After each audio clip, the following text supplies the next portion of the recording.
in the galleries at the Peoria Riverfront Museum, and we're standing in front of a work by Richard Serra, who we normally think about for his sculpture, in fact, for his enormous torqued ellipses. But here we are standing in front of a drawing. We know from interviews with Serra that drawing was important for him through his entire career. It was one of the ways that he worked out his ideas. Serra has achieved so much in his career, and yet even in the realm of drawing has essentially redefined what drawing is, how it can affect the viewer, and how it can actually physically be constructed. We know of his very early pieces, flinging lead into the corners of gallery walls, that drawing for him was an act. It was a physical, timely act. And I think what I respond to most is that I am seeing the result of an action here.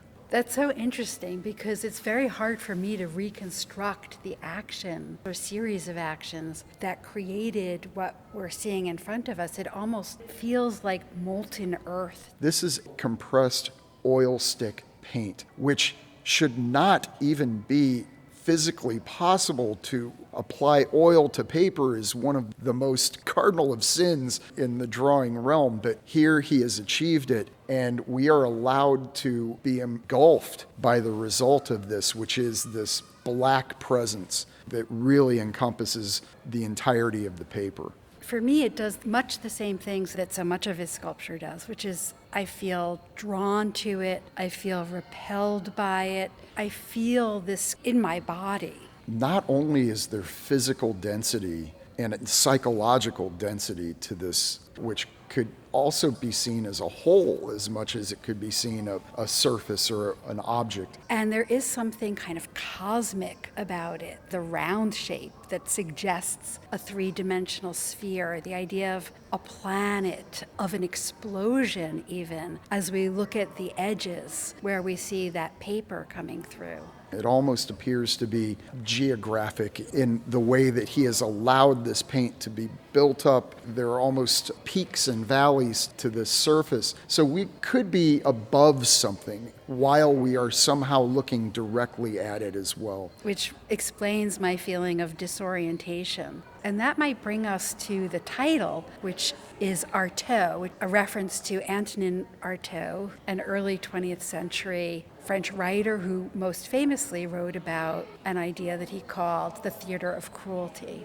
We are left to connect the title and the enormity of this piece. And what we're left with is the weight of the historical importance of Artaud and the historic importance of philosophy and literature and writing and all the things that also happen on paper. And I think there's something about the way that Artaud wanted to transform audiences, to evoke a kind of transformation that seems very much like what Serra's goals often are in his work.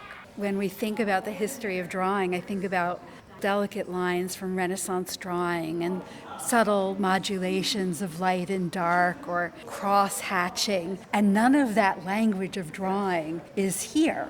Just like he dismantles our ideas of what sculpture is and the boundary between sculpture and architecture, here we have a dissolving of the difference between drawing and sculpture. He is continually elusive between his materiality and the end result, which really is our reaction, our physical and bodily space and reaction to his activity. It's surprisingly powerful.